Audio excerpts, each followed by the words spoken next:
Happy Sunday, my friends, and welcome to another episode of Fax Me live here on Facebook and YouTube, of course. I am Stephen Lancaster, and again, I want to thank you guys for all of your support. We've been sitting at 12,000 followers here on Facebook. I started this platform in September, and maybe that's not a lot in the grand scheme of things, but I'm very proud of it. And I'm very grateful for all of you and all of your support.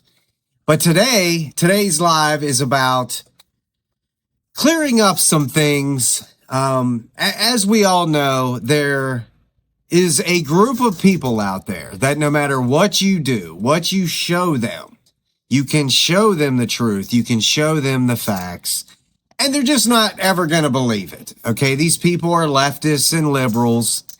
And we have our leftist rightists, as I like to call them. You know, they're pretty much the Candace Owens followers, the Tucker Carlson followers, the Megyn Kelly followers, Alex Jones, man, anyone who follows him, you're just out. These people, they have turned into the kings and queens of misinformation, and they don't care. It's just about making money to them, and that's fine. You know, I could log off here right now, start a new platform, and do the same damn thing. But I'm sorry, man, that doesn't fit my character. I want Fax Me to go places. I want Fax Me to grow and grow and grow. I want Fax Me to be your stop, your place, your hangout. But it's going to come naturally, or it's not going to come at all. You know, I want people here because they want the truth. And not for any other reason, not for drama. You know, I try to make things entertaining because the truth is boring. And, you know, that is one thing that Candace Owens and Baron Coleman and all these other people, they're so dramatic and they suck you right in because they make it like it's a TV show or a movie, you know, versus reality. And I get that. People want to be entertained. I want to be entertained. But when it comes to critical issues and things that matter to other people, man, you got to show some heart. You got to start practicing what you preach. If you're a godly individual, if you're a conservative, you do not act like that. And I've had these conversations with a lot of the Candace cultists right here on both of my platforms on Facebook and YouTube. It's like, I cannot personally fathom how anybody can back that woman, Candace Owens. I just can't. You know, we're going to get into that later this morning because we're going to reiterate how she not only supports and defends pedophiles and sexual predators and rapists, but she associates with them as well. And many Candace cultists are still to this day saying that's not true. And you can show them the video in her own words. And I don't even know what to call that at this point. Denialism? You know, it's like, dude, you don't want to be associated with somebody like that, do you? Because I have yet, in 7 months of calling people out for that, saying, hey, you know she defends Harvey Weinstein. Hey, you know she defends Andrew Tate, Russell Brand, and the list goes on and on. She associates with these people. You know, I've never one time had a Candace cultist come back and say, "Oh my God, that's disgusting. I'm never going to follow her again. Why? What was I thinking? I'm glad you told me." That's how a normal person would act. Okay. Now I did have the guy I told the story about the other day on a live on X. He was new to Candace, so I'm not really calling him a Candace cultist. And we started talking back and forth. He was really civil. I could tell he was really a conservative, and he just kind of caught certain clips of hers, and he didn't really know about her. But when him and I started talking, and I showed him the footage of her defending Weinstein, showed him the footage of her with Andrew Tate, he's like, "Oh man, I'm so glad you told me this. I didn't know." Because it's not like Candace is going out of her way to tell people this. This is all old footage, you know, that's been buried and buried and buried. But there it is. And we're going to go over that again today. And, you know, we're also going to talk about Trump's announcement against the 4 HOURSEMEN For those of you that don't know what I just said, I don't know what I just said. But it's on Candace's new t-shirt. Here's the video if you want to check that out. Today's word is horseman. This is the end of MAGA. MAGA is dead. It had me feeling a little bit like Charlie Kirk. like Erica Kirk. MAGA is dead. It's over. Not to be morbid. What are the merch sales? Where are the merch sales? We need merch. MAGA is dead. It's over. We do have some great merch right now. That's up on the website. I'll show you guys some of that. And of course, the nut jobs and troublemakers. We are third-rate podcasters. We are happy. But this is my new favorite. We dropped this. This is the new. It actually says MACA because I feel like that's the direction. If you want to go back up to the green hat, that is the direction that we are heading into. Like it is, we need to make America Christian again. That is the vibe. That is what I sense rising, is that there is just the Christian spirit of people that are just realizing they want nothing to do with the death cults. We are the four horsemen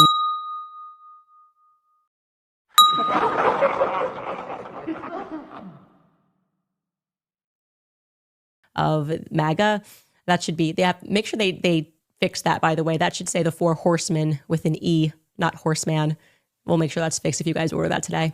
And sorry, we obviously got this up pretty quickly, but yeah, we have a whole bunch of new merch that is available on the website. Anyway, you guys, we will be right back. Quick, cut to commercial. So our dear Candace she's run out. She's run out of things. So now she's just got to take everything everybody is saying about her and roll with that.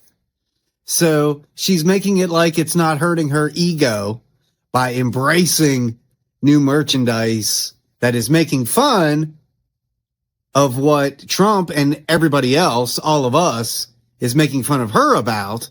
So she's returning the making fun. In other words, embracing it so it doesn't look like she's insulted. But insulted or not, the woman can't spell because she's a master investigator. She spelled horseman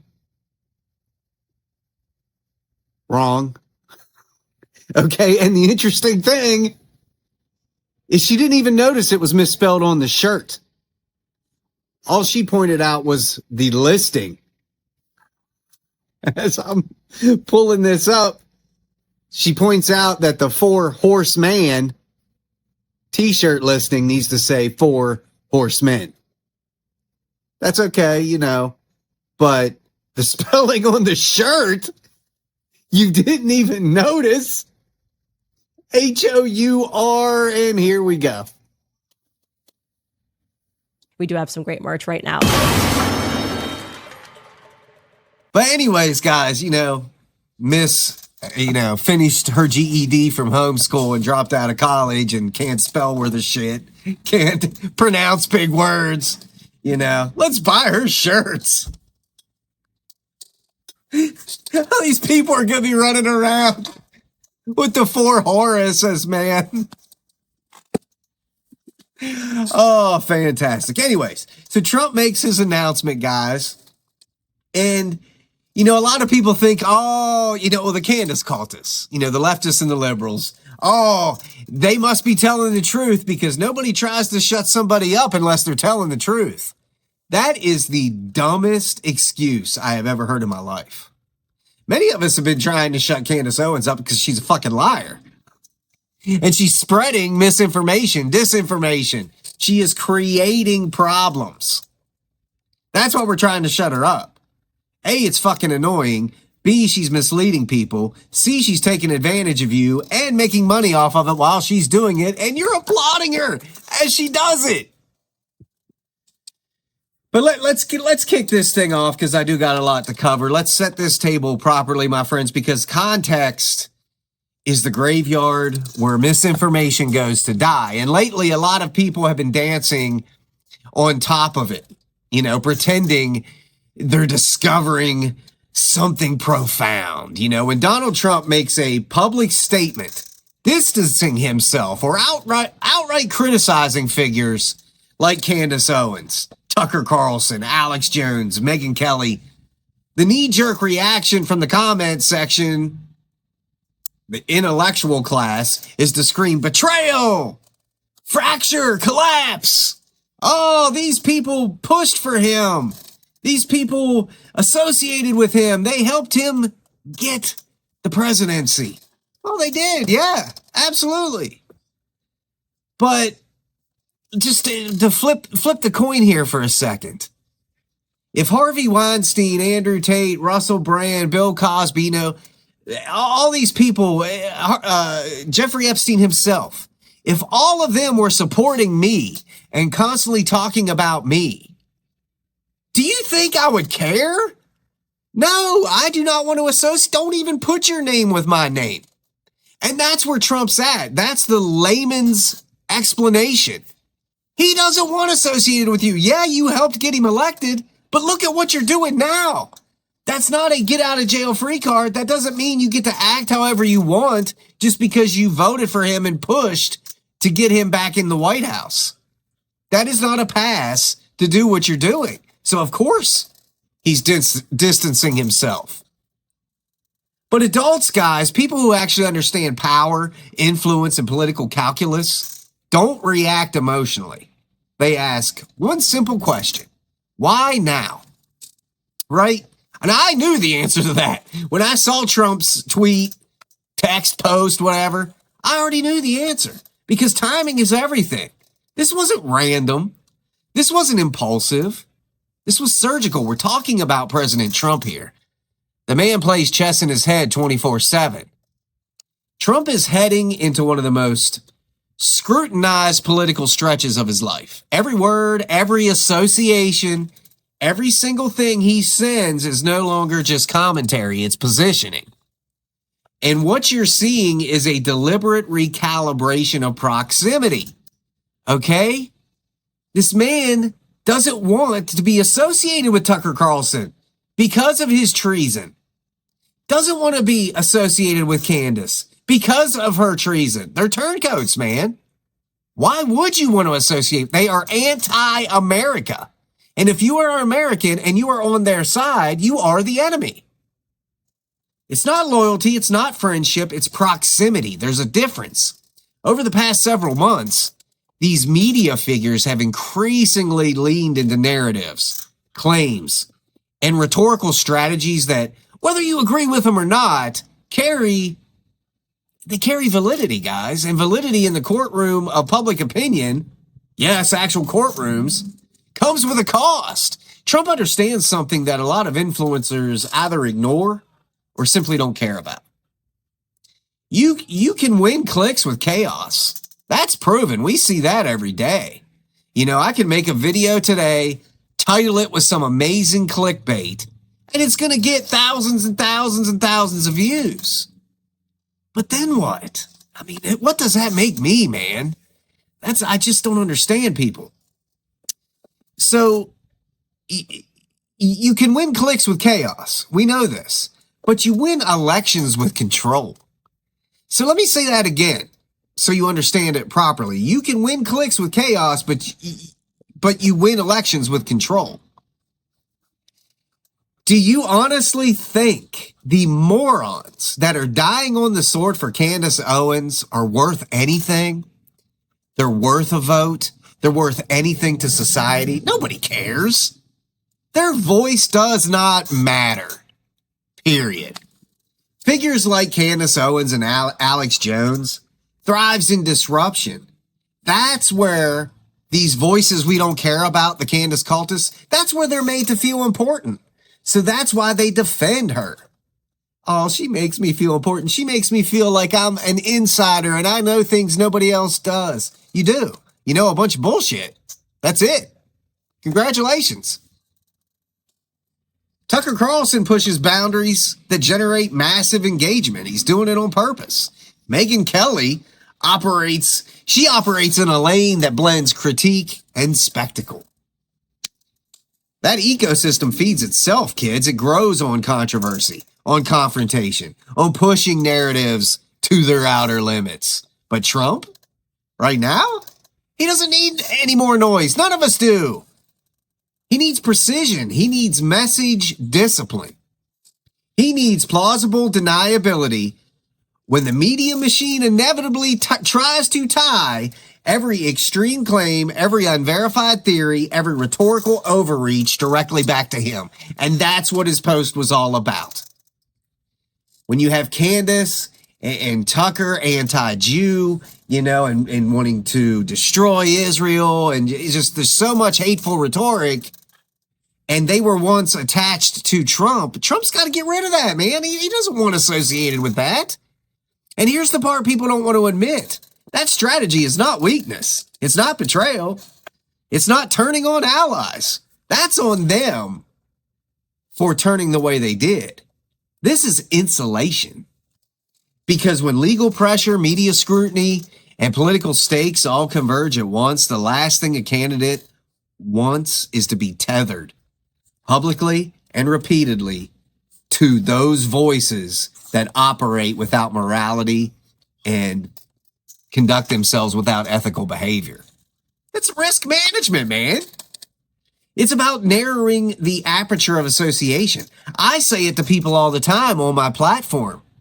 Like, dude, I'm not about just getting followers to get followers. I will tell these Candace cultists, look, especially when they're being rude, it's one thing just to give your opinion.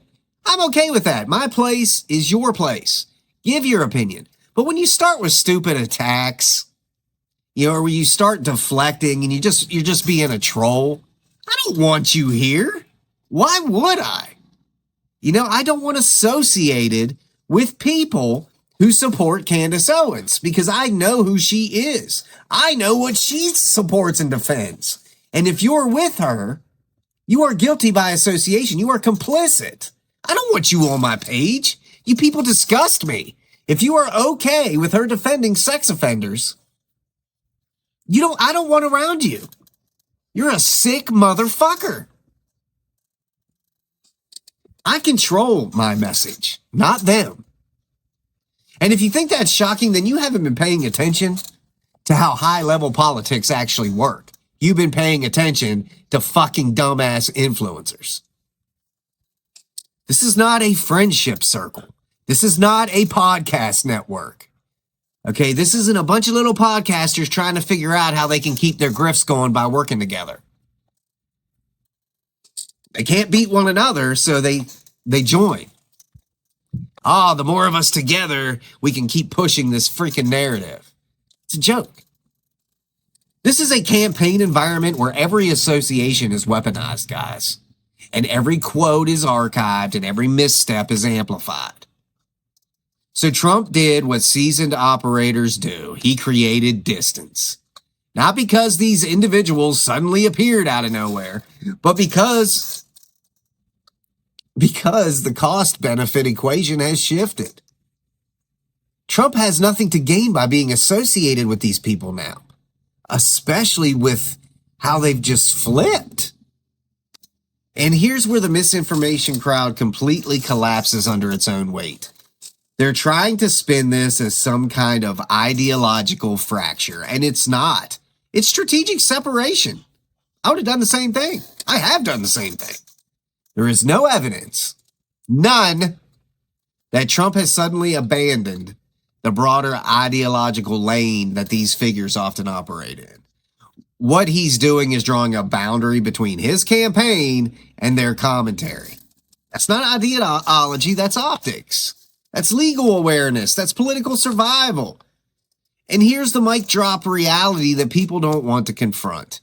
If you are serious about winning at the highest level, you don't outsource your narrative to personalities who are not accountable for the consequences. You don't let your campaign be defined by the loudest voice in the room. You don't gamble your positioning on people whose business model is controversy. You take control. And that's exactly what this was, control. So while the internet is busy turning this into some dramatic soap opera, Trump versus his allies, the right is imploding, everything is falling apart, the reality is far less emotional and far more calculated. This was a message, not just to the media, not just to the voters, but to anyone orbiting his influence. There is a line and he decides where it is. That's not chaos, that's command.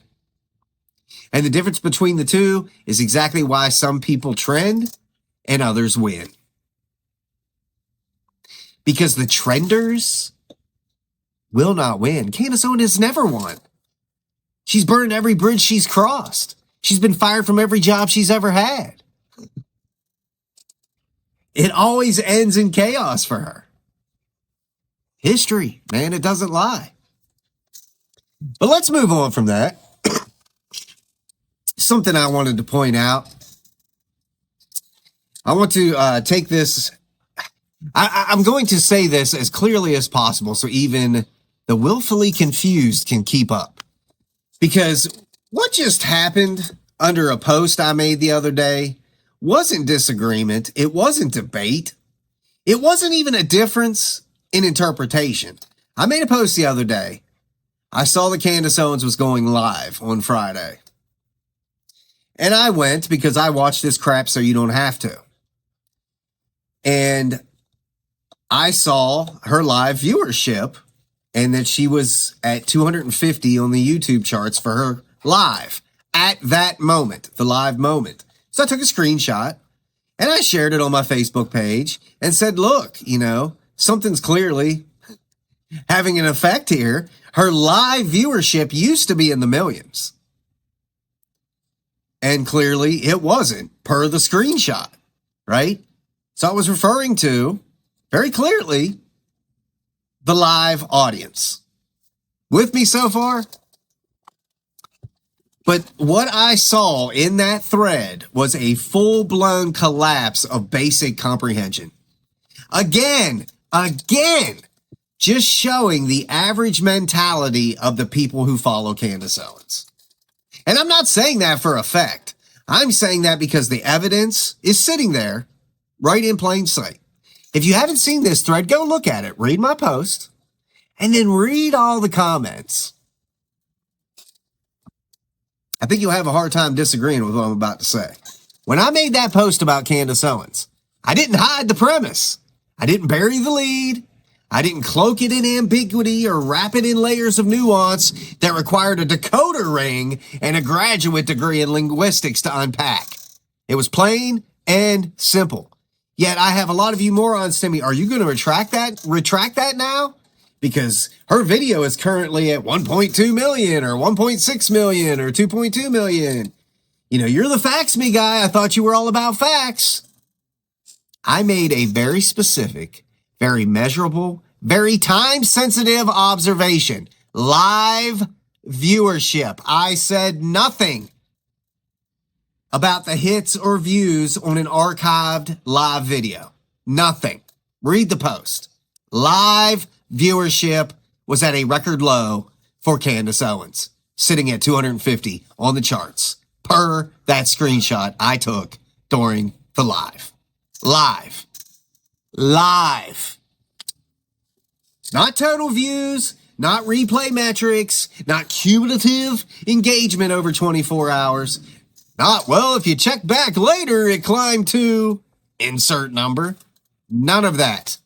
Live. God, I feel like I'm teaching a kindergarten class when talking to Candace cultists. Live, as in the moment of broadcast.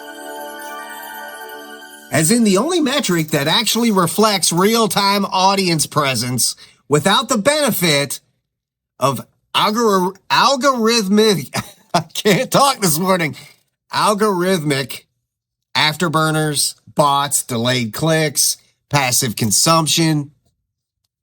The people who are like us conservatives, taking her material, we've got to watch it. We're counting as those views too. And I didn't just say it though. I showed it. A screenshot, a frozen moment in time, a data point. That was the argument. That was the entirety of the claim. And somehow the entire subsection of her followers looked directly at that and said, you know what this needs? A completely different metric that has nothing to do with the point being made. That's not rebuttal. That's intellectual malpractice. That is cheating. That's what Candace people do. They don't bring facts. They will not try to disprove your fact because they can't. So they take it in another direction. And I see it every time. We all see it. We all see it. It's obvious. Because what they did, hundreds of them, repeatedly, confidently, and without a hint of self-awareness, was take a statement about a live viewership and attempt to counter it with replay numbers hours later. And then again the next day, as if time itself was somehow irrelevant to my original claim. So let me translate that into something painfully simple. If I tell you it's raining right now, and you come back tomorrow when the sun is out, and you say, see, you were wrong. You didn't disprove anything. You exposed yourself. That's what happened here. You had people ignoring the variable that defined the entire statement live and replacing it with a completely different data set so they could feel like they were winning an argument that they never even actually engaged with. And that's the part that deserves to be called out, because this isn't about one post. This is about a pattern with you people. A refusal to engage with what is actually being said. Instead, arguing against a version of the statement that exists only in your head. Just like when I disproved Baron Coleman the other day and his whole timeline thing with the Charlie Kirk assassination and Tyler Robinson. The man was quoting the wrong times. He wasn't giving you the real information. Oh, you people crack me up. I said her live viewership had dropped. I pointed to her live chart placement. I showed a snapshot of her live audience. And the response was, yeah, but after 6 hours, it had more views. Oh, congratulations. You just discovered how replays work. You didn't counter the point, you changed the subject. And then you doubled down on it. And then you tripled down on it. And then, this is my favorite part, you started acting like I was the one who didn't understand what I posted. That is just wrong. That's backwards. That's like walking into a room, misreading the sign on the door, sitting in the wrong meeting, and then insisting everyone else is confused because they're not discussing what you thought the meeting was about. At some point, you have to ask yourself a very uncomfortable question. Is this confusion or is it avoidance? Because when people consistently ignore the central premise of an argument and substitute it with something easier to defend, that's not misunderstanding. That's deflection. And let's be honest about why. Live viewership matters because it reflects immediate relevance. It shows how many people cared enough to be there in real time. It strips away the safety net of delayed engagement that, of course, you can buy. I mean, whatever. Not saying that's what happens, but it's very possible. It exposes whether momentum is growing or fading. And in this case, it showed decline. That was the observation. That was the win I was referring to. Not the total tally hours later. Hell, why don't you guys take that same logic to my stuff? You're always making fun of me. Oh, you've only got 10,000 views. She's got 2.5 million. That mentality. Did she always have 2.5 million? Like when she first started out, like I am? No. She'd get a couple hundred views, then a couple thousand, and then, she found a white dude that would platform her, and those views went up. Then that white dude fired her. Then she found another white dude that would platform her, and those views went up. Then that white dude fired her. Then she found another white dude that would platform her, and then her views went up, and then that white dude fired her, and then she married one. So she just had the money and the budget to just keep herself there. Nobody starts at the top, assholes. So your digs that my video's only at 10,000 views, that reflects exactly how many followers I got. You know what I'm saying? That's expected. It'd be different if I had 3 million followers and was only getting 10,000 views. That's a joke, then. Dude, you got to start somewhere. That's such a petty troll comment. So here we go. Instead of engaging with the reality of my post, what we saw was a coordinated effort to drag the conversation into a completely different arena where the numbers looked more comfortable for these losers. That's not analysis. That's damage control. Because here's the mic drop truth that nobody on that side wanted to say out loud. If the live numbers weren't dropping, there would be no need to pivot to replays. You all had to find a way to defend her historically low live viewership by comparing it to something that's irrelevant. I was talking about live. You guys are talking about archived video views. It was a reach. If the chart position wasn't falling, there would be no need to talk about, well, it eventually got to. You see my point? You only abandoned the original metric when it stopped serving your narrative. And that's exactly what you all did. So when I followed up and I said, what part of this post confused you? That wasn't sarcasm. That was a genuine question rooted in observable behavior. Because the only two possibilities here are these. Either you didn't understand the post, or you understood it perfectly and chose to argue against something else anyway. Neither option's flattering, and it still makes you look retarded. One points to a failure in comprehension, which we see a lot with you, Candace cultists. The other points to a refusal to engage honestly, which we see all the time with you, Candace cultists. You're dishonest people. You are dishonest people. I don't want your crowd here. That's what you don't understand. I don't want you here. I could care less about you. So pick your poison and tell the truth. But don't pretend this was some kind of intellectual exchange where both sides were operating on the same set of facts, because they weren't. One side stayed on topic, this guy. The other side ran from it. And here's the broader lesson. The one that extends beyond this single post, beyond the single comment section, beyond even this one personality.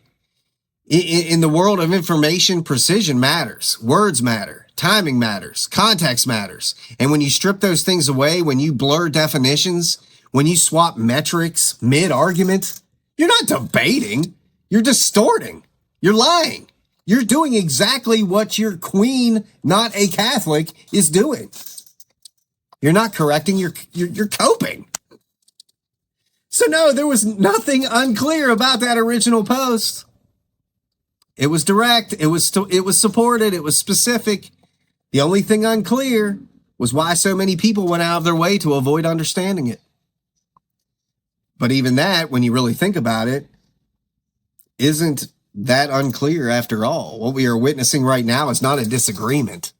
It's a refusal to engage with documented reality. That's what leftists and liberals do. But let's move on from that, guys. For those of you just joining, this of course will be replayed. So my live viewership, 40, 50 people, but that doesn't matter because it'll get 2,000 views after the fact, right? But let's move on, because another thing I want to bring back into the light is how disgusting the Candace followers are, knowing that she openly defends and protects and associates with pedophiles, rapists, and sexual predators. I have went out of my way to tell Candace followers this, and they're okay with it. They are okay with it.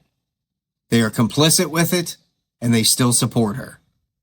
I did the Bride of Candace video, which, people can make fun of me all they want. Oh, only 10,000 views. Dude, I only have 12,000 followers. I mean, it is what it is.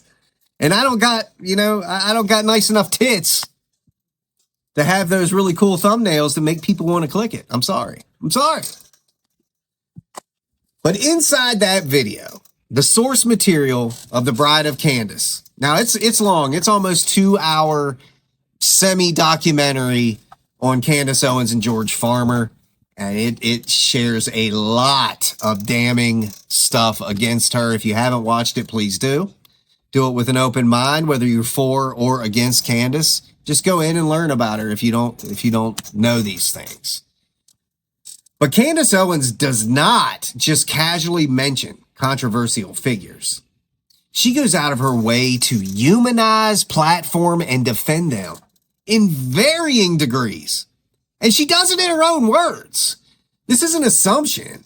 This isn't your words. This isn't my words.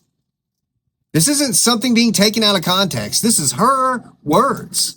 And that distinction matters more than anything because her followers are trying to pretend this is interpretation. It's not interpretation. It's record. Let's start with the most undeniable piece, Harvey Weinstein. In that video, Candace openly states that she initiated contact, spoke with him directly, built a series around him. Now, you Candace cultists want to spin that as if it was a series against him. It wasn't. I know you didn't watch it because you wouldn't be saying that. She was for Harvey Weinstein. That is her own admission. She flat out said he didn't do it. He was innocent. So Candace said, screw all the victims. She's siding with Harvey Weinstein. She explains how she got on a prison call with him. She explains how she is working through his case. She explained how she intended to present material to get him free.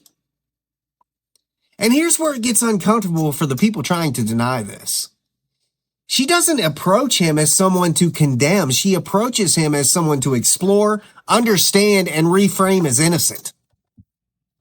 She literally says she wants to do that case justice and present it in a way that may shock people. Let that sink in. This is a man convicted of serious sexual crimes, kids. And she's not distancing herself from him. She is building content around him for him. That is not guilt by association. That is active engagement. Now let's move on to Andrew Tate. Again, this is not a rumor. In that same content, she explicitly discusses his legal situation and makes a very clear argument that the case against him lacks evidence and is falling apart, and he's innocent. She frames the situation not as let's wait and see, but as an example of overreach and wrongful targeting. Even videos of this man, Andrew Tate, admitting to pedophilia, admitting to rape, all of this. She's defending him. That's not neutral commentary. That is defense. She even goes further. She criticizes the system that went after him and suggests that what happened should concern people. We should be upset that our judicial system is cracking down on sex offenders. That's not distance. She is advocating it and framing it as analysis. Now, if you zoom out for a second, because this is where the intellectual dishonesty of her followers becomes impossible to ignore. They want to pretend these are isolated mentions, and they're not. There is a pattern here. When faced with controversial men accused of convicted sexual misconduct, her instinct is not to draw a boundary. It is to challenge the legitimacy of the accusations. And that brings us to a broader ecosystem because while The Bride of Candace centers heavily on Weinstein and Tate, and the pattern extends to Russell Brand, all these people she associates with, Brand has faced multiple allegations of sexual misconduct. But what do we see from Candace Owens in that broader pattern? She's not condemning them. She's not separating herself from them. She's framing them as innocent. That's not coincidence. That is consistency. And consistency is what destroys denial. Because you cannot say she doesn't defend these people when her own show content says she defends these people. She speaks to Weinstein directly and builds a platform around him. She argues that Tate was wrongfully targeted and he's innocent. She repeatedly frames allegations against these people. She reframes them. This is not one-off commentary. This is a worldview, and you guys following Candace are complicit with that. And here's where I'm going to make this painfully clear. So clear that nobody can wiggle out of it. There is a difference between saying I believe in due process and consistently choosing to publicly align your platform with defending, reframing, and amplifying the narratives of men who have raped, committed pedophilia, charged and convicted of being sexual predators. Dude, one is principle. The other is a pattern of behavior. And in The Bride of Candace, it's in her own words, and that pattern exists. So now let's address the Candace followers directly, because this is where the embarrassment factor comes in. You were presented with direct evidence that proves Candace sides with these people, associates with these people, wants them free. That's not hearsay. That's not edited clips. That's her own words, her own framing, her own intent. And instead of engaging with that, you did what we've now seen over and over again. You moved the goalposts. You said, well, she's not defending them. She's just asking questions. Except she's not asking questions. She's building content around them. She is making affirmative claims about the weakness of the cases against them. She is positioning herself as someone willing to go to bat for these sexual predators. That's not being neutral. That's participation, kids. And you're supporting that. And pretending otherwise doesn't make you informed. It makes you intellectually dishonest, because the truth here isn't complicated. It's just inconvenient. Candace Owens has, in her own content, demonstrated a consistent willingness to engage with, defend, and reframe narratives around men convicted of sexual misconduct. That is not an opinion. That is observable. That is documented. And that is exactly why the denial is so loud. Because once you see that pattern, you cannot unsee it. So this isn't about attacking her. This isn't about exaggerating anything. This is about forcing a very simple, unavoidable conclusion. You don't get to ignore what she actually said and then pretend it never happened. That's not debate. That's denial. And denial does not survive evidence. So there you guys go. Anyone associating with Candace Owens in any way is an absolute disgusting human being if after they find out what she really stands for and what she really defends, and they're okay with that, that's all I need to hear.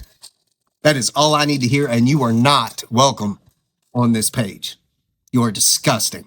That I was the only person that would look at his case fairly, because I have been a vocal critic of the Me Too movement. And to be completely honest, before he and I got on the phone, I believed he was guilty because, well, he was found guilty.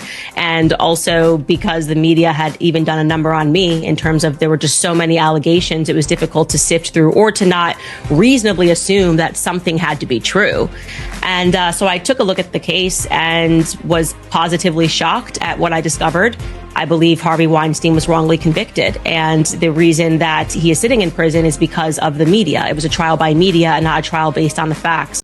Now, Candace has also demonstrated her obsession with Erica Kirk and Romania. We keep hearing about Romania, right? Once again, pointing fingers about sex trafficking, but pointing them to Erica. But dear Candace, you went to Romania. You were defending Andrew Tate, a man accused of sex trafficking and rape who was based out of Romania. In fact, isn't there a video of you with him? Let's check that out. Andrew and Tristan Tate, huge update. We have obviously been covering that story. We have actually in the background been setting up an interview with Andrew and Tristan Tate about everything that's going on, because it's been kind of crazy. It almost feels like the media conspired to make them the most hated people in the world, especially Andrew Tate. And obviously, I've showed you guys many times my podcast, my favorite clip on the internet this year, because it explains exactly my philosophy in life. It's the reason why we designed the second edition of the Standis Cups to say, don't care, built different. It's very important for you guys to take a listen to Andrew Tate explaining what we can garner from the data, as he says. Take a listen. I'm glad I'm super rich. You know, now that I'm super rich, I get to be one of those crazy rich guys who acts unusual. And they're like, oh, he's a bit eccentric, but he's rich, so he gets away with it. Like wearing a microphone on his chest. Everyone else puts a suit on, hides the microphone. I'm like, get a microphone, bruv. Don't care. Built different. Don't care. It's perfect. We're going to jump right into a conversation with I've watched it too many times. Long time. I know, it's been a very long time. You've known Andrew Tate for a number of years. You were just with him for that interview. Yeah, I've known Andrew for many, many years. I've known Andrew since before Andrew was Andrew. Mm-hmm. You know what I mean? I've known Andrew since before he was famous, I guess. Andrew is a great guy. He really is, and he's a wonderful guy in many ways. As I was having this dinner with my husband and his friend, Andrew Tate was there. I had no idea who he was. This is kind of before he really took off on the internet. I had my assistant at the time with me, who happened to be Romanian. She's born in Romania, speaks Romanian, happened to have been in the United States. She spent a lot of the time that we were there talking to him. She comes over to me afterwards and she says, this guy, Andrew Tate, I think he's a pimp in Romania. I used sex as a tool to make women love me so they'd obey me and live in my house and make me money. That's what I wanted. So I was a pimp in that sense. I said, what? And she's like, no, I think he's like actually a pimp in Romania. By taking girls who didn't know how to be effective on webcam, girls who had never done webcam before, girls who didn't have the equipment, didn't have the know-how, didn't have the will, didn't have the premises, didn't have the ability to make money with this exchange. Off camera, I think he would be the first person to admit that. Like, he's a flawed human being.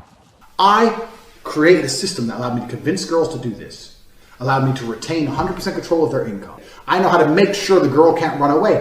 I know Andrew pretty well. You said it looks like I'm in a teenage girl's bedroom. Yeah. To some people that would be an insult, but to me, I find that quite flattering, to be honest. You know, like, that's exactly what you'd expect. Like? I'm fucking all these 16-year-old women or 18-year-old women, whatever the law is in America. 18? It's 18 usually. You get married at 16. I think. All right, in Romania it's 16, sorry. And I only get away with that because the girl of 6 years plays along. So Vivian's been with me 6 years. So he's been with Vivian for 6 years, right? Because Vivian's younger. Melissa's like 28, Vivian's like 21. Vivian's 21, and at this point he's been a girlfriend for 6 years. It means that they met when she was 15 years old. Because Vivian's younger. This away from me. No, I want a virgin wife at 16 who's going to obey me. That's what I want. I was contacted by Andrew Tate, the older of the Tate brothers, 3 years ago when I was just 16. So I messaged her. She's like, I'm only 16. I was like, give a fuck. Know about me. I'm 21. I don't care. And now with this Tate stuff, she's really exposing herself. You know, I think she just got way in over her head with this. And it seems like she might have surrounded herself with gay pedophiles and is now kind of losing it. So how about that, kids? Andrew Tate, human trafficking and rape allegations. Prosecutors in Romania have filed formal charges against the controversial influencer Andrew Tate, his brother Tristan, and 2 Romanian associates. The charges include rape, human trafficking, and forming an organised crime group, as well as illegally accessing a computer system and violence against one of the alleged victims. We know there are 7 alleged victims. There are separate charges that are still under investigation that may be the subject of a separate indictment in the future, and they include money laundering, influencing statements, and trafficking of minors. Tate is facing a claim for damages from 4 women in the UK, 3 who worked in his internet sex business for sexual violence and rape. A Romanian court has agreed to extradite the controversial social media influencer Andrew Tate and his brother Tristan to the UK. Bedfordshire Police has obtained a European arrest warrant over allegations of rape and human trafficking. Additional new complaints brought by additional women on top of the existing complaints and the victims that we already know about, thereby increasing the number of women who have brought allegations of rape and serious sexual violence against Tate. Andrew Tate and his brother Tristan have been accused of failing to pay any tax on £21 million of revenue from their online businesses. Devon and Cornwall Police is bringing a civil claim against the brothers and a third person referred only as Jay. The force is investigating recovering around £2.8 million scattered in 7 frozen bank accounts. So what are you charged with? That's a really good question. I'm charged with